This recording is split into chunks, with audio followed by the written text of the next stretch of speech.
তো আমি ধরো এটা লিগামেন্টটা আমি এইটা নিলাম, এইটা নিয়ে তারপরে যদি আমি ওইটার ভিতর দিই তাহলে এর কিছু অংশ আমার নিডেলে লেগে থাকবে না? থাকবে তো। আমি যদি এরকম দিই বারবার দিই তাহলে এটা কন্টামিনেটেড হবে না? এই জন্য এটা কিন্তু মিক্সড হয়ে যাবে, তখন আর এই এই ওষুধের কম্পোজিশন আর এই ওষুধের কম্পোজিশন তো এক না। হ্যাঁ, তখন কিন্তু এটা কন্টামিনেশন হবে, এইটার যে ইফেক্ট থাকার কথা কিংবা ওইটার ইফেক্ট থাকার কথা তখন আমরা সেটা পাবো না। এই জন্য সর্বপ্রথম কী করবো যে আমি 1 ml লিডোকেইন নেওয়া লাগবে, আমি এখান থেকে আগে 1 ml লিডোকেইন ড্র করবো। 1 ml লিডোকেইন ড্র করে দেন আমি হচ্ছে এটার সঙ্গে মিক্স করলাম, এটাকে দিয়ে দিলাম ছাঁকাই মিক্সড করে দেন আমি এখান থেকে 2 ml নিয়ে নিলাম। আচ্ছা, ভালো কথা, নিলাম। নেওয়ার পরে যে নিডেলটা দিয়ে আমি এই প্রসিডিউরটা করেছি ওই নিডেলটাকে আমি ফেলে দিলাম। একটা নিডেলের দাম কত? 5 টাকা। কত করে কিনছো? 5 টাকা করে। তো একটা নিডেল 5 টাকা, আমি পেশেন্টের কাছ থেকে নিচ্ছি 2000, 3000, 5000 টাকা। সো আমার তো দুইটা নিডেল ব্যবহার করলে আমার কোনো লস নেই, আছে? কিন্তু পেশেন্টের সেফটির জন্য এটা যেহেতু আমি বারবার হ্যান্ডেলিং করছি, আমি এটাকে চেঞ্জ করে এটা ফেলে দেবো। ফেলে দিয়ে দেন হচ্ছে আমি নতুন সিরিঞ্জ দিয়ে এরপরে পুশ করবো। আচ্ছা, এখন এইগুলো একটু খোলার রয়েছে কিছু বিষয়, যেমন এটা হচ্ছে তুমি আপওয়ার্ড উপরের দিকে টান দিলেই শেষ, খুলে যাবে। ঘোরাঘুরি করলে কোনো লাভ হবে না, টান দিলেই খুলে যাবে। এটাও ঠিক একইভাবে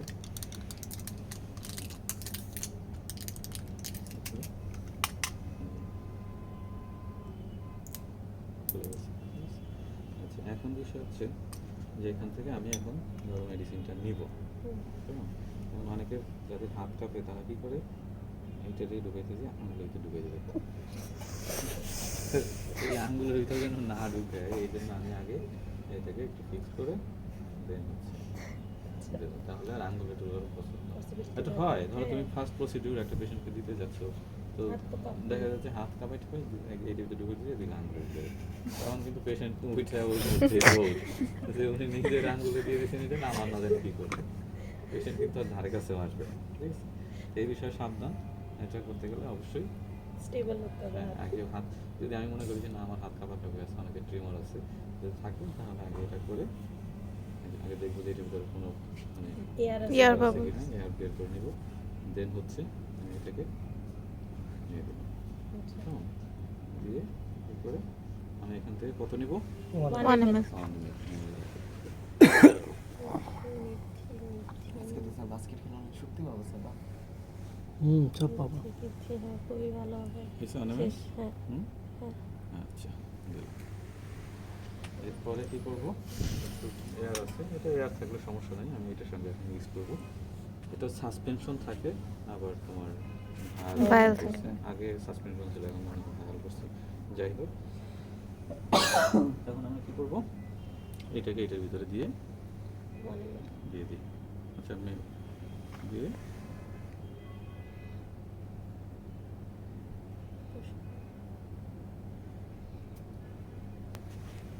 অনেকে যেটা করে যে তোমার নিডেলে নিয়ে একটু ফোলা নিডেলে নিয়ে তারপরে মিক্স করে, এটা না করে নিডেলে মিক্স করতে গেলে আবার অ্যাক্সিডেন্ট হওয়ার সম্ভাবনা আছে। তো কোনো ঝামেলার প্রয়োজন নেই, আমি এখান থেকেই মিক্স করে নেব। তো এর ভুলেও এখানে হাত দেওয়া যাবে না, ঠিক আছে? ভুলেও ওখানে হাত দেওয়া যাবে না, ভুলেও নিডেলে হাত দেওয়া যাবে না। আচ্ছা, নিডলটা চেঞ্জ করে ফেলবো। নিডেলে এখন না, নিডেল তো চেঞ্জ করবো আমি ইনসার্ট করার আগে। ঠিক আছে, এই যে হয়ে গেল আমার প্রিপারেশন শেষ, এটা তৈরি হয়ে গেল। আবার আমি করে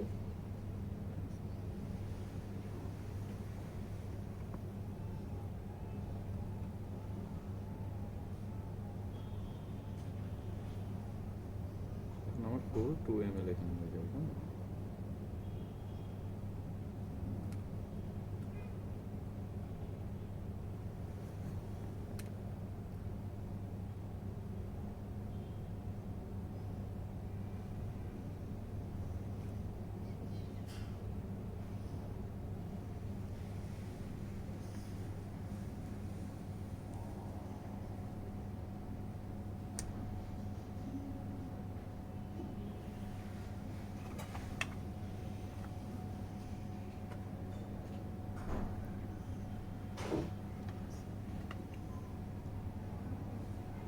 আচ্ছা, পুরোটাই নিয়ে নিই।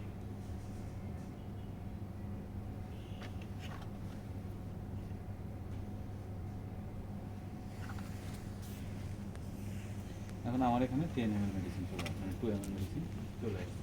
আমি এয়ার বাবলটাকে ফেলে নিবি।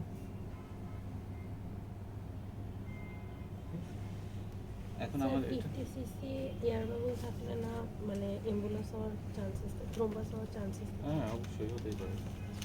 আমি এয়ার বাবল মোটেও দেবো না, কেমন? এখন আমার এটা পুশ করার জন্য নিডল চেঞ্জ মানে আমার মেডিসিন রেডি রেডি হয়ে গেছে। এটাকে কিন্তু তোমার আগে পেশেন্ট রেডি করে দেন মেডিসিন রেডি করতে হবে। কেন? মেডিসিন আগে রেডি করলে এটা ইয়ে নষ্ট কম্পোজিশন নষ্ট হয়ে যেত। কম্পোজিশন নষ্ট হয়ে যাবে না, এটা হচ্ছে সেডিমেন্টেশন হয়ে যাওয়ার সম্ভাবনা আছে। আচ্ছা অদরপে পড়ে না, তলানি পড়ে না, তলানি পড়ে যাবে। তলানি পড়ে যেতে পারে যদি আমি এটা আগে রেডি করে। ধরো আমার পেশেন্ট রেডি করতে তো 10 মিনিট সময় লাগবে, তাই না? আমি যদি এটা রেডি করে রেখে দিই তাহলে এটা সেডিমেন্টেশন হওয়ার সম্ভাবনা আছে। কেমন?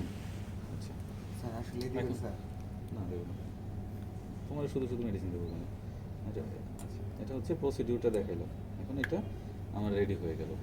এখন আমি নিডল চেঞ্জ করে দেন হচ্ছে পেশেন্টকে পুশ করবো। আচ্ছা আরেকটাই দাও, নিডল আরেকটা সিরিঞ্জ দাও, প্রসিডিউরটাই দাও।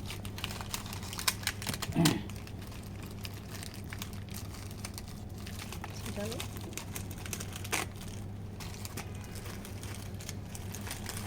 সব প্রক্রিয়া আমার শেষ। আমার এখানে ডিসইনফেক্ট করা আছে এটা। এখন আমি ধরো আমার হাতটা ডিসইনফেক্ট করে নিলাম। না এটা খুবই মানে আচ্ছা ছোটো ছোটো কাপ ভরলাম, আমি পালপেট করলাম, ঠিক আছে? জয়েন্ট লাইন পালপেশন করলাম। এত কি করতেছি আরে মুশিও দিবেন না জয়েন্ট লাইন পালপেট করে, ঠিক আছে? এই যে তুমি কী বলতে দোস্ত বলছে, পা টান দেওয়া যাবে না, পা টান দিলে কিন্তু সিরিঞ্জ ভেঙে থেকে যাবে, তাহলে কিন্তু আবার অপারেশন করা লাগবে, না স্যার দেবেন স্যার। ঠিক আছে? সেটাই অপারেশন করা লাগবে, তো আমরা ওই প্রসিডিউর যাব না। এই যে জয়েন্ট লাইনে আসলাম, কেমন? এই যে ঠিক আছে, জয়েন্ট লাইন ধরে এই মশিউর টান দেওয়া যাবে না, তোমরা বললো ডান এটা তো দেখতেছি, টান দিলে তো হবে না। স্যার এটা রিফ্লেক্স স্যার, হাইপার রিফ্লেক্স। আমরা যে পালপেট করলাম, কেমন? ও শক্ত করে ফেলছে, দেখো একদম পুরো শক্ত করে ফেলছে। এই, Contact করে নরম করো, ফেলছে। নরম করো। আরে ভাই, আমি হলে এতক্ষণে হয়ে যেত। পুরো ইনজেকশন বাকি এই যে ধরে আমরা বসু শক্ত করিস না বসু রিল্যাক্স রিল্যাক্স রিল্যাক্স। আমরা দুইটা স্ট্রেস পাবো। একটা হচ্ছে তোমার প্রথমে Deep breath, ফাঁসা, deep যেটা breath। ফাঁসার, তারপরে হচ্ছে তোমার ব্যথা লাগে। আচ্ছা প্রথমে হচ্ছে আমরা ফাঁসার যে এটা সেটা পাবো, দ্বিতীয়ত হচ্ছে তোমার জয়েন্ট ক্যাপসুলের, কেমন? ও শক্ত ধরে রাখছে পুরো শক্ত। অনেক বোঝা যাচ্ছে মশা স্যার। আচ্ছা ছেড়ে দাও ছেড়ে দাও ছেড়ে দাও ছেড়ে দাও। আচ্ছা ধরো যখন আমি এটা করলাম, ইনসার্ট করলাম, ব্যথা আছে ওকে একটু ফিল হয়। তো হালকা ফিল হলে কী হবে? আচ্ছা আমি এই যে ইনসার্ট করলাম, ইনসার্ট করার পরে আমি এটা দেখবো ব্যাক ফ্লো করে যে ব্লাড আসে কিনা। আসে ব্লাড?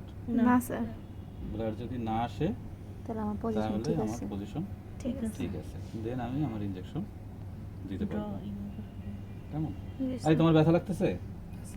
দেখি সত্য কথা বলো তো দেখি, স্যার হালকা ইয়া হয়েছে, কি হয়? কি হয়? কামড় দিয়েছে কি করে? ব্যথা লাগলে বলো তাহলে। না স্যার ব্যথা লাগে। আচ্ছা সোনালি কি এটা হয়েছে? নেই আচ্ছা দেখো এখন কি করব, ধরো আমার ইনজেকশন কোর্স শেষ হয়ে গেছে, এখন দেন আমি সোনালি কটন bandage কটন করো। কটন রেডি রাখবো, কটন রেডি রেখে আচ্ছা আর যদি অ্যাসপিরেশন করতে চাই তাহলে এই যে ধরবো এটা ধরে, পুল করব হ্যাঁ শেষ। আচ্ছা এখন যখন আমি বের করব নিডলটা, এই যে কাপ হালকা করে দিলাম, শেষ। করব না আর আগে দেখে ব্লাড আসে। নাই তো আরে নাই স্যার হ্যাঁ বের হয়েছে বুঝছি, যখন বের হয়েছে বোঝা আরে যায় এই গেমে কিছু বের হচ্ছে। তোমার এত ভয়, তাহলে তুমি মডেল হয়ে গেলে। আচ্ছা এটা আসবে না, ব্লাড আসবে না, স্যার আমি মডেল না হলে স্যার লোকজনকে তো দিতে হবে, ব্লাড আসবে না। নিজেকে তো স্যার শিখতে হবে।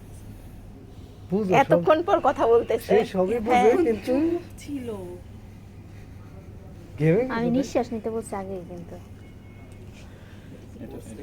এটাকে ফেলে দাও, হ্যাঁ ঠিক আছে। এখন তোমরা যেটা করবা, আচ্ছা তুমি একদম